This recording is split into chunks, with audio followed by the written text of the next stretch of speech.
Pyjama drama, on réagit à vos dramas en pyjama. Là on a une story time croustillant qui croque sous la dent. J'aime ça. Préparez vos popcorn, vous allez rire. Ou pleurer. Trêve de blablatage et place à la story time de la fois où je suis tombée amoureuse d'un manipulateur. Pour des raisons d'anonymat, je vais appeler ce mec Grasseux. Très bon choix. Et mes deux meilleurs amis qui ont un rôle important dans l'histoire se nommeront Émilie et Clem. Tout commence en 2023.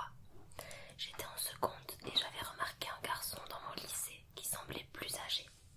Je le trouvais mignon et on avait souvent des eye contact. Un jour, alors que j'étais seule, il est venu me parler et on a échangé nos instas. Il s'est pas privé de me draguer ouvertement, dans la vraie vie et par message.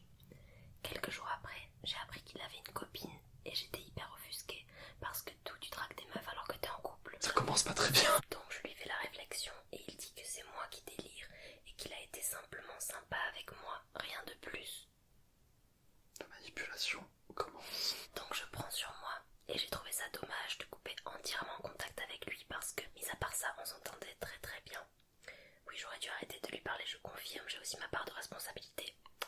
C'est vrai. C'est vrai. Donc on a continué à parler, sauf que bien sûr j'étais sur mes gardes et j'évitais toutes ces tentatives minables de drague.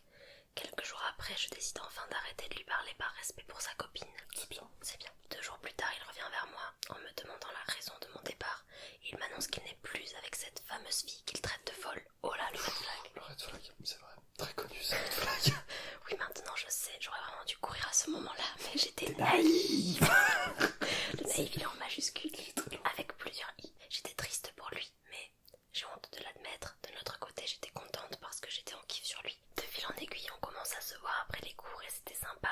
Sauf qu'il a accumulé plein de petits red flags, notamment le jour de mon anniversaire, où il me l'a pas souhaité et n'a pas attendu devant le lycée après les cours comme prévu.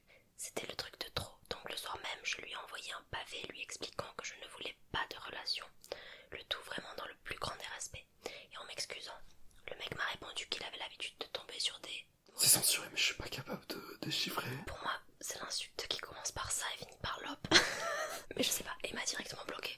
Bon, déjà là... Bon, il peut aller se faire. Ouais, vraiment. Voilà. Tu veux lire la suite? Allez, le reste de mon année se passe. On se croise parfois dans les couloirs et il me jette des regards noirs, sauf que je le calcule pas. C'est bien. Arrive